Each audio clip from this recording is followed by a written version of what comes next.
ಮಾಡದಂತೆ ಈಗ ಇರುವಂತಹ ಸ್ಥಳದಲ್ಲಿಯೇ ಇದನ್ನು ಶಾಶ್ವತವಾಗಿ ಉಳಿಸಲು ಪ್ರಗತಿಪರ ಸಂಘಟನೆ ಒಕ್ಕೂಟದಿಂದ ಮಾನ್ಯ ಸಾರಿಗೆ ಸಚಿವರು ಹಾಗೂ ಲೋಕೋಪಯೋಗಿ ಇಲಾಖೆ ಸಚಿವರಿಗೆ ಮನವಿ ಮಾಡಲು ಪೂರ್ವಭಾವಿ ಸಭೆಯಲ್ಲಿ ತೀರ್ಮಾನಿಸಲಾಯಿತು. ಪ್ರಗತಿಪರ ಸಂಘಟನೆ ಒಕ್ಕೂಟದಿಂದ ಇತ್ತೀಚೆಗೆ ಬಸ್ ನಿಲ್ದಾಣ ಬೇರೆಡೆಗೆ ಸ್ಥಳಾಂತರಿಸುವ ಹಿನ್ನೆಲೆಯಲ್ಲಿ ತೀವ್ರ ಆಕ್ರೋಶ ವ್ಯಕ್ತಪಡಿಸಿದ ಹಿನ್ನೆಲೆಯಲ್ಲಿ ಪಟ್ಟಣದ ವರ್ತಕರು ಪ್ರಗತಿಪರ ಸಂಘಟನೆಯ ಮುಖಂಡರು ಪ್ರವಾಸಿ ಮಂದಿರದಲ್ಲಿ ಸಭೆ ನಡೆಸಿ ಒಮ್ಮತದಂತೆ ಸಂಬಂಧಪಟ್ಟ ಸಚಿವರಿಗೆ ಹಾಗೂ ಶಾಸಕರಿಗೆ ಮನವಿ ಮಾಡಲಾಗುವುದು. ಇದಕ್ಕೆ ಸ್ಪಂದಿಸದಿದ್ದರೆ ಬೇಲೂರು ಬಂದ್ ಎಲ್ಲರ ಅಭಿಪ್ರಾಯ ಸಂಗ್ರಹಿಸಿ ಮುಂದಿನ ತೀರ್ಮಾನ ಕೈಗೊಳ್ಳಲಾಗುವುದು ಎಂದು ಪ್ರಗತಿಪರ ಸಂಘಟನೆಯ ವತಿಯಿಂದ ಒಮ್ಮತದ ತೀರ್ಮಾನ ಮಾಡಲಾಯಿತು. ಈ ಸಂದರ್ಭದಲ್ಲಿ ಸಂಘಟನೆಯ ಪ್ರಮುಖರಾದ ಭೋಗಮಲ್ಲೇಶ್, ಸ್ವಾಮಿಗೌಡ, ಚಂದ್ರಶೇಖರ್, ಭೋಜೇಗೌಡ, ರಾಜು, ಪುರಸಭೆಯ ಸದಸ್ಯರಾದ ಅಶೋಕ್, ಜಮಲ್, ತೀರ್ಥಂಕರ, ಭಾರತಿಗೌಡ ಇತರರು ಮಾತನಾಡಿ ಇಲ್ಲಿ ಎಲ್ಲರ ಅಭಿಪ್ರಾಯವನ್ನು ಸಂಗ್ರಹಿಸಿ ಬಸ್ ನಿಲ್ದಾಣವನ್ನು ಇಲ್ಲಿಯ ಲೋಕೋಪಯೋಗಿ ಇಲಾಖೆ ಜಾಗ ಪಡೆದು ನಿಲ್ದಾಣವನ್ನು ಅಗಲೀಕರಣ ಮಾಡಿದರೆ ಸಾರ್ವಜನಿಕರಿಗೆ ಅನುಕೂಲವಾಗುತ್ತದೆ. ಅದನ್ನು ಬಿಟ್ಟು ರಿಯಲ್ ಎಸ್ಟೇಟ್ ಲೇಔಟ್ ಮಾಲೀಕರನ್ನು ಬೆಳೆಸಲು ಮುಂದಾಗಿರುವುದು ಖಂಡನೀಯ. ಇದೊಂದು ವಿಶ್ವವಿಖ್ಯಾತ ಪ್ರವಾಸಿ ತಾಣ, ಎಲ್ಲರ ಸಹಮತ ಪಡೆದು ಅಭಿವೃದ್ಧಿ ಮಾಡಬೇಕು. ಅದನ್ನು ಬಿಟ್ಟು ವೈಯಕ್ತಿಕ ಹಿತಾಸಕ್ತಿಯನ್ನು ಬಿಡಬೇಕು.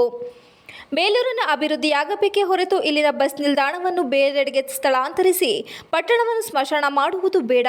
ಎಲ್ಲರೂ ಸಹ ಅಭಿವೃದ್ಧಿ ವಿಚಾರದಲ್ಲಿ ಪಕ್ಷಭೇದ ಮರೆತು ಶಾಸಕರಿಗೆ ಸಂಪೂರ್ಣ ಸಹಕಾರ ನೀಡುತ್ತೇವೆ. ಅದನ್ನು ಬಿಟ್ಟು ಕೆಲವರನ್ನು ಕಟ್ಟಿಕೊಂಡು ಇಲ್ಲಿ ಗೂಂಡಾಗಿರಿ ಮಾಡಲು ಬಿಡುವುದಿಲ್ಲ. ತಾಲೂಕಿನ ಅಭಿವೃದ್ಧಿಗಾಗಿ ಬಸ್ ನಿಲ್ದಾಣ ಉಳಿವಿಗಾಗಿ ನಾವು ಬೇಲೂರು ಬಂದ್ ಮಾಡಲು ಹಿಂಜರಿಯುವುದಿಲ್ಲ ಎಂದ ಅವರು, ಈ ಬಗ್ಗೆ ಸಂಬಂಧಿಸಿದ ಸಚಿವರ ಬಳಿಗೆ ನಾವೆಲ್ಲರೂ ಹೋಗಿ ಅವರಿಗೆ ಮನವರಿಕೆ ಮಾಡಿ ನಿಲ್ದಾಣವನ್ನು ಅಗಲೀಕರಣ ಮಾಡಲು ನಿಯೋಗದೊಂದಿಗೆ ತೆರಳುವುದಾಗಿ ತಿಳಿಸಿದರು.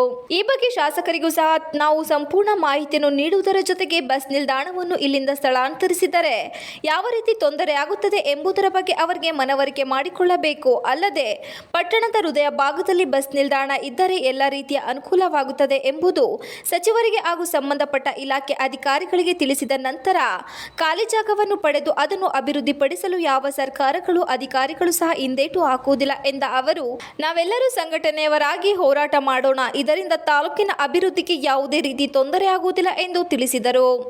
ಈ ವೇಳೆ ಪುರಸಭೆ ಸದಸ್ಯರಾದ ಫಯಾಜ್, ಉಮಾಶಂಕರ್, ನರಸಿಂಹಸ್ವಾಮಿ, ಗಿರಿಯಪ್ಪ ಶೆಟ್ಟಿ, ಅರುಣ್ ಕುಮಾರ್, ಬಿರಟೆಮನೆ ಸುರೇಶ್, ಖಾದರ್, ಸತೀಶ್, ಉಮೇಶ್, ವೆಂಕಟೇಶ್, ನೂರ್ ಅಹಮದ್, ವರ್ತಕರು ಸೇರಿದಂತೆ ಸಾರ್ವಜನಿಕರು ಹಾಜರಿದ್ದರು. TV 46 Malenadu news, Belur. ಹೋರಾಟ ಮಾಡಬೇಕು ಹೊರತು ಇವತ್ತು ಅದಕ್ಕೆ ಶಾಸಕರು ಹೊರಟಿದ್ದಾರೆ. ಅದು ಯಾರು ಹೇಳ್ಕೊಟ್ಟಿದ್ದಾರೋ ಏನೋ ಗೊತ್ತಿಲ್ಲ, ಅವ್ರಿಗೆ ತಿಳಿದಿದೆಯೋ ತಿಳಿದಿಲ್ವೋ ಗೊತ್ತಿಲ್ಲ. ಇದ್ರ ಸಾಧಕ ಬಾಧಕಗಳನ್ನ ಅರ್ತು ಅವರು ಮಾತಾಡ್ತೀರೋ ಇಲ್ವೋ ಗೊತ್ತಿಲ್ಲ. ಬೇಲೂರು ಒಂದು ಸಣ್ಣ ಪಟ್ಟಣ. ಬೇಲೂರು ಚೆನ್ನಕೇಶ್ವರ ಸ್ವಾಮಿ ದೇವಸ್ಥಾನ ಏನಾದರೂ ಇಲ್ಲ ಅಂತ ಅಂದ್ರೆ ಆಲೂರ್ಗಿಂತ ಕಡೆಯಾದಂತ ಒಂದು ಊರು ಸಹ ಒಂದು ಹೈವೇ ಅನ್ನೋದಿದೆ. ಆ ಹೈವೇಲಿ ಎಲ್ಲಾ ವೆಹಿಕಲ್ ತಿರುಗಾಡುತ್ತೆ, ಎಲ್ಲಾ ತರದ ಜನಾಂಗದವರು ಓಡಾಡ್ತಾರೆ, ಒಂದು ಅನುಕೂಲ ಆಗುತ್ತೆ.